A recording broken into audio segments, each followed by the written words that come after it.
अस्सलामुअलैकुम। I hope कि आप सब लोग खैरियत से होंगे। तो यहाँ पर ना ये सहरी की मैं तैयारी कर रही थी, क्योंकि मैंने शायद पिछले व्लॉग में भी दिखाया था कि खिचड़ी बनाना है। तो मैंने खिचड़ी ये शाम में निकाल कर उसको भिगो कर तैयार करके, मतलब जो जो जैसे करा जाता है उसको मैंने करके और रख दिया था सोने से पहले। और यहाँ पर अब ये सहरी का टाइम है, तो मैंने सोचा चले एक व्लॉग बस बना लेती हूँ ऐसा कि सहरी की उसमें थोड़ी बहुत आपको रूटीन दिखा देती हूँ। तो यहाँ पर अब मैं सहरी का टाइम था 4:15 बजे, जल्दी से मैं उठकर आई। तो आकर सबसे पहले मैंने जो था ना गैस को ऑन करा, क्योंकि मैंने सोचा कि पहले ये मैं खिचड़ी बनने के लिए रख देती हूँ, फिर इतने में जाकर मैं वज़ू करूँगी, फिर मैं इसको दम में लगाकर फिर मैं जो है वो तहज्जुद की नमाज़ अदा कर लूँगी। और फिर जब तक नमाज़ अदा करूँगी तब तक जो है ये दम में आ जाएगी। तो हम जो है बल्कि मैंने ये हस्बैंड के लिए बना रही हूँ। मैं सहरी में जो है ना रोटी ना खिचड़ी कुछ नहीं खा रही हूँ, सिर्फ मैं अपने लिए क्या बनाती हूँ वो मैं आपको बताऊँगी। तो यहाँ पर हस्बैंड जो है आज वो दूध में मतलब कुछ भी जो डालकर खाया जाता है, ब्रेड खा लो या फेनी या रस कुछ भी, तो आज हस्बैंड ने मना कर दिया था। उनको आज दिल था, वो बल्कि मुझसे कई दिन से कह रहे थे कि मुझे सहरी में जो है ना खिचड़ी खाना। वो एक आध बार खा ही लेते हैं सहरी में, खैर मैं तो नहीं खाती हूँ। तो मैंने तो अपने लिए बस ये 1 कप में दूध गर्म कर लिया और इसमें मैं रस के साथ में इसको जो है ये मेरी सहरी हो जाएगी। बस मैं ये रस डाल कर इसमें या भिगो कर जैसे दिल चाहता है वैसे खा लेती हूँ। और यहाँ पर हस्बैंड के लिए जो है ये खिचड़ी तैयार हो गई है। यहाँ मैंने तहज्जुद की नमाज़ जो थी वो अदा कर दी थी। अब मैं जाकर मैंने हस्बैंड को उठा दिया था। वैसे तो वो मेरी खटर-पटर से उठ ही जाते हैं, आँख तो खुल ही जाती है इंसान की।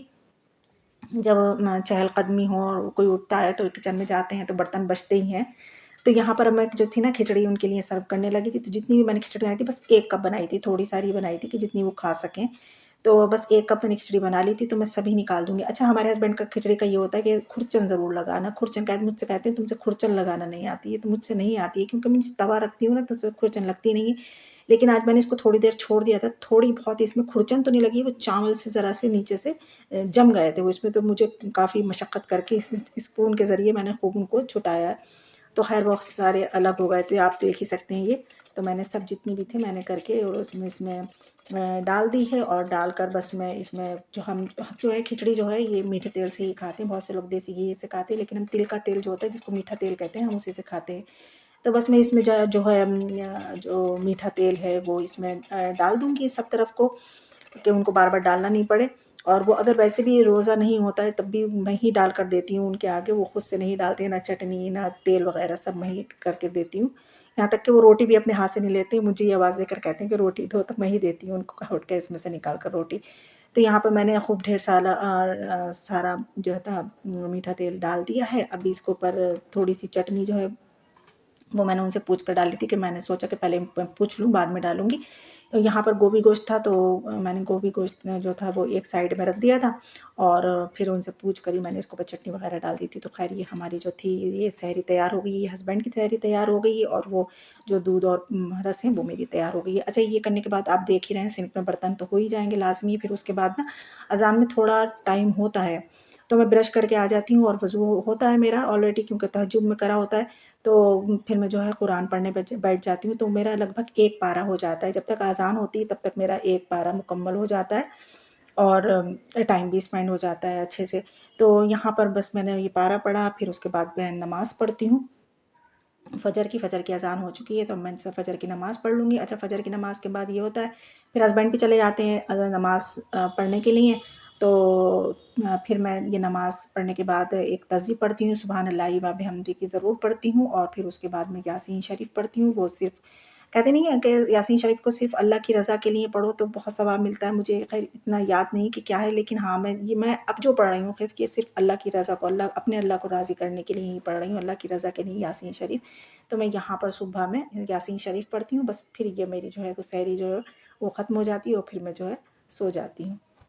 अच्छा, सहरी हो ना, सहरी में बिल्कुल भी उठने को दिल नहीं चाहता, और ये दिल चाहता है कि बस सहरी हमें कोई बना कर दे दे तो हम बस बैठ के इत्मीनान से बस खा लें। और शादी से पहले तो वो खाने के लिए भी उठने को दिल नहीं चाहता था, कैसे-कैसे उठा करते थे, और हम लोग तो फिर भी उठ जाया करते थे। हमारी जो भूलबाजी थी वो तो बड़ी बड़ी देर में उठा करती थी भाई, बहुत देर में उठती थी। खैर वो दिन याद करो तो वो तो अलग ही दिन थे।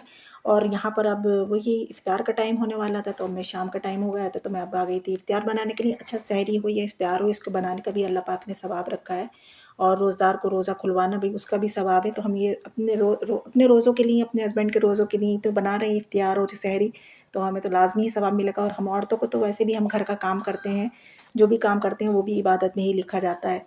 तो यहाँ पर अब मैं जो है ना वो अंडे बनाने लगी थी। ये भी अंडे जो बना रही हूँ मैं, ये भी हमारे जो हस्बैंड हैं उनकी फ़रमाइश थी। वो कल मुझसे कह रहे थे कि अंडे खाने को दिल चाह रहा है शोरबे वाले।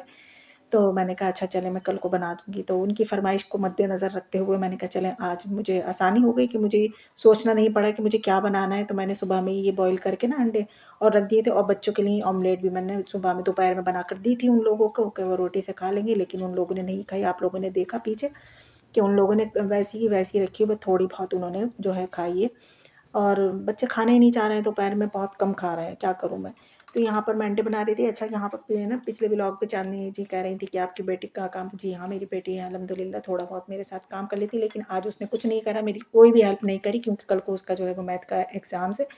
तो आज मैंने भी उसको नहीं बुलाया, ना वो ही मेरे पास आई। तो जब वो फ्री होती है ना तो थोड़ा बहुत वो कहती है कि मम्मू ये कर दूँ, मैं ये कर दूँ। तो जो जो उसके मतलब करने का है वो मैं करवा लेती हूँ, वो कर देती है।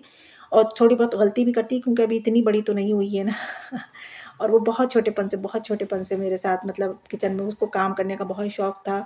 तो वो खड़ी हो जाया करती थी, कुछ ना कुछ मेरे साथ कर ही लिया करती थी। और अब ये रोटी बेलने का जो है ना, उससे रोटी बेलना नहीं आती है। बस वो जब मैं पूरियाँ बनाती हूँ तो तब वो मुझसे कहती है कि मैं ना एक जो पूरी मेकर होता है उसमें मैं जो दबाकर जो बनाते हैं वो कर लिया करती थी वो। तो अब मैं जो है मैं कहती हूँ चलो वैसे बना लूँ मैं बेल कर। तो वो कहती है कि लाइए मैं बेल देती हूँ मम्मा।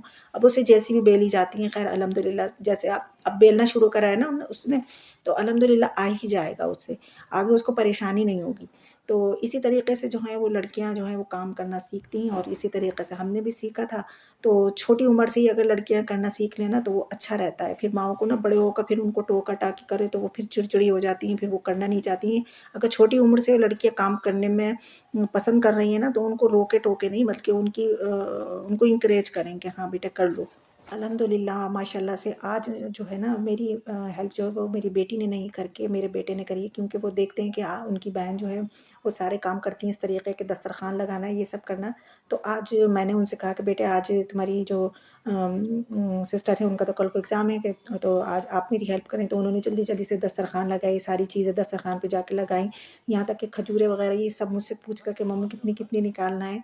तो मैंने बताया कि इतनी इतनी निकाल लो, ये सब उन्होंने दस्तरखान माशाल्लाह से लगा दिया है। और अब हम सब लोग जो है दस्तरखान पे बैठ चुके थे रोज़ा अफ्तार करने के लिए। और माशाल्लाह से अल्हम्दुलिल्लाह 10वां रोज़ा हो गया। अल्लाह पाक ने कैसे मज़े से 10 रोज़े हमारे गुजार दिए। बस यही दुआ अल्लाह पाक से, जिस तरीके से ये 10 रोज़े हमारे गुजर गए हैं, बाकी के जो ये 20 या 19 रोज़े रह गए हैं, अल्लाह पाक वो भी साथ खैरियत के साथ मतलब पूरे करवा दे। और अल्लाह पाक हमारी रोज़ों को, हमारी जो भी हम इसमें इबादत कर रहे हैं टूटी फूटी जो भी हमसे, और जो भी हम दुआएं कर रहे हैं, हमसे दुआएं मांगना आती तो नहीं है जैसे कि लोग मांगते हैं, हमसे तो ऐसी दुआएं मांगना भी नहीं आती हैं। लेकिन वही ये अल्लाह तो हर किसी के दिल के हाल जानता है, हर किसी की दुआ को समझता है कि ये बंदा क्या कहना चाह रहा है, ये मुझसे क्या मांग रहा है। अल्लाह तो सबकी बात जानता है। जैसे एक माँ अपने बच्चे की तोतली ज़बान को भी समझ सकती है, भले से दूसरा इंसान समझे या नहीं समझे, इसी तरह तरीके से अल्लाह भी हमारी हर बात को समझ जाता है, चाहे हम किस तरीके से भी उससे दुआ मांगे। तो यहाँ पर बस यही दुआ है कि अल्लाह पाक हमारी रोज़ों को, हमारी इबादत को, हमारी नमाज़ों को, तरावियों को सबको कबूल करे। और बस यहाँ पर ये जो है अब वही चाय का दौर चलेगा। रोज़ा खोल लिया, नमाज़ पढ़ ली, अब ये चाय पिएंगे। और चाय पीने के बाद वही बर्तनों का ढेर जो होता है, वही बर्तन धुलना है। और मैंने आज इधर का सीन आपको दिखाया नहीं, इधर आपको मैं दिखाती तो बहुत बहुत फैला हुआ था, बहुत बर्तन थे। क्योंकि आज से वही हुआ कि आज सुबह से मुझे इतना टाइम नहीं मिला कि मैं बर्तन भी धो लेती। फिर वही हुआ किचन में जब आए तो बर्तन पे बर्तन, बर्तन पे बर्तन बस गंदे होते ही चले जाते हैं। फिर मैं रखती रहती हूँ, कहती हूँ चले फिर इकट्ठा ही धो लूँगी मैं जब निमट कर खड़ी होंगी। तो वही होता है कि मुझे तरावी पढ़ने के लिए मुझे कभी तो 8:30 पर, कभी 8:45 या 9 बज ही जाते हैं मुझे। तो खैर यहाँ पर अब ये देखिए कपड़े भी पड़े हुए हैं, इनको भी फोल्ड करना है। तो खैर कर लेंगे। यहाँ पर सुनो चंदा आ रहा है।